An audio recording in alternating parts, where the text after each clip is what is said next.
নয়াপল্টনের সামনে বা পুরো ঢাকা জুড়ে, কিন্তু আমরা কেউ দাঁড়াতে পারিনি।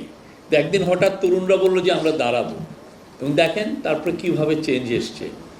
ওরা কিচ্ছু করতে পারেনি এবং এমনইভাবে তারা চলে গেছে যে এখন দেখেন তার পুরো পলিটিক্যাল ক্যারিয়ার ইজ ওভার। ঠিক না? যেই ভয়ানক যে ম্যাসাকার করেছে, যে ভয়ানক, এখন এটাকে ইউএন বলছে যে এটা একটা ক্রাইমস এগেন্স্ট হিউম্যানিটি।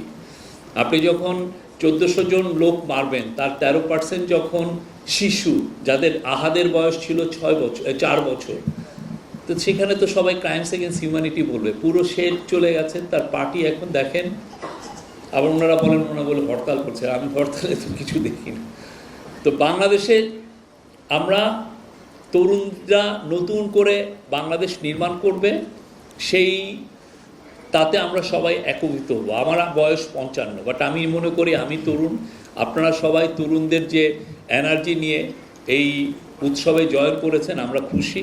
এবং সামনে যাতে এই আপনাদের উদ্দীপনাটা, আপনাদের যে পার্টিসিপেশন পুরোটা থাকে, সেটা আমরা চাই।